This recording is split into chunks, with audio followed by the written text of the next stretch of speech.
दोस्तों, अगर मैं आपसे पूछूं कि बिना कुछ काम किए कोई आदमी पैसा कमा सकता है क्या? आप बोलेंगे ये कैसा सवाल है? बिना कोई काम किए आदमी पैसा कमा भी सकता है क्या? जी हाँ दोस्तों, आज हम ऐसे ही व्यक्ति के बारे में बात करने जा रहे हैं जिन्होंने सिर्फ अपने शेयर्स के दम पे करोड़ों कमाया है। जी हाँ दोस्तों, जिनको इंडिया का वॉरेन बफेट और बिग बुल भी कहा जाता है, वो one and only Rakesh Jhunjhunwala है, जिनके नाम के बारे में ऐसा कहा जाता है कि वो अकेले अपने दम पर मार्केट को गिरा सकते हैं और उठा भी सकते हैं। और मुझे बड़े अफसोस के साथ कहना पड़ रहा है कि वो आज हमारे बीच में नहीं है। राकेश झुनझुनवाले का जन्म 5 जुलाई 1960 में हुआ था। वो एक मिडिल क्लास फैमिली से बिलोंग करते थे और तब जब शेयर बाजार किस चिड़िया का नाम है कोई जानता भी नहीं था, तब राकेश झुनझुनवाला ने 1985 में शेयर बाजार में अपना पहला कदम महज 5,000 रुपये से शुरू किया था।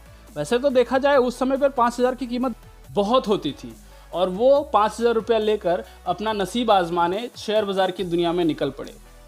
वो कहते हैं ना दोस्तों कि समय बहुत बलवान होता है और वो अपने साथ सबकी परिस्थिति भी बदल देता है, और वैसा ही कुछ राकेश झुनझुनवाला के साथ भी हुआ।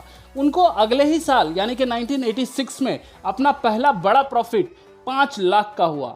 इस प्रॉफिट से उनको बहुत हिम्मत मिली और दोस्तों आपको जानकर हैरानी होगी कि महज 3 साल में 1986 से 1989 तक में वो उस 5,000 को 20 से 25 लाख रुपए तक में कन्वर्ट कर चुके थे। और उसी दौरान 1987 में राकेश झुनझुनवाला की रेखा झुनझुनवाला के साथ शादी हो गई। और आप सोच सकते हैं कि महज 27 साल का लड़का जिसके जेब में 25 से 27 लाख रुपया हो, लाखों रुपया हो, उसकी मनोस्थिति क्या रही होगी।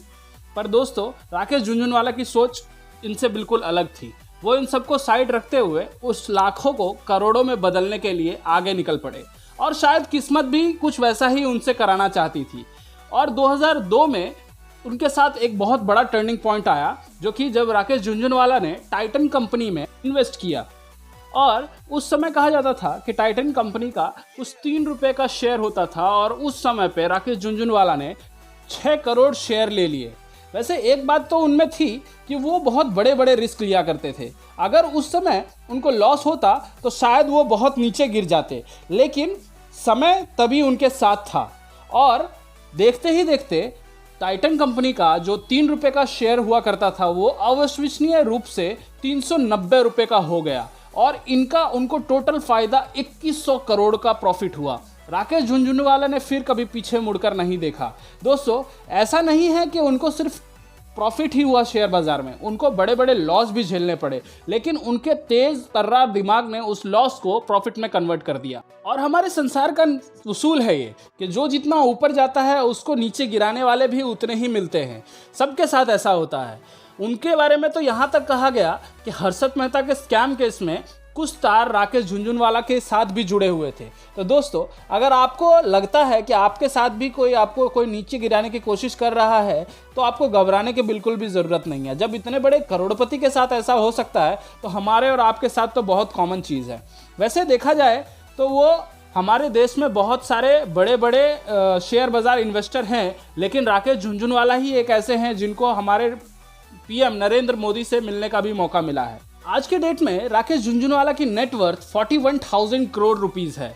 बट इतना होने के बावजूद भी राकेश झुनझुनवाला में एक रत्ती भर का भी घमंड नहीं था। वो बिल्कुल भी डाउन टू अर्थ रहते थे और बिल्कुल भी सिंपल रहते थे। और शायद यही बड़े आदमी होने का राज है। सारे बड़े आदमियों में ये चीज़ कॉमन देखी जाती है। पर दोस्तों समय सबका बदलता है। समय अच्छा हो या बुरा, संसार का नियम है, बदलता ज़रूर है। वो कहते हैं ना दोस्तों, nothing is permanent except change. Rakesh Jhunjhunwala के साथ भी कुछ ऐसा ही हुआ। वो 62 साल की उम्र में 2022 के स्वतंत्रता दिवस के महज एक दिन पहले वो हमें छोड़कर चले गए। महाराष्ट्र के ब्रिच कैंडी हॉस्पिटल में उन्होंने आखिरी सांस ली और ये संसार छोड़ दिया। तो दोस्तों मैं आशा करता हूँ कि वीडियो की शुरुआत में जो मैंने आपसे सवाल किया था शायद उसका आपको जवाब मिल गया हो। पर इसका मतलब ये नहीं कि हम अपना सारा काम छोड़कर राकेश झुनझुनवाला की तरह शेयर बाजार में इन्वेस्ट करने लगे। इसमें बहुत रिस्क है।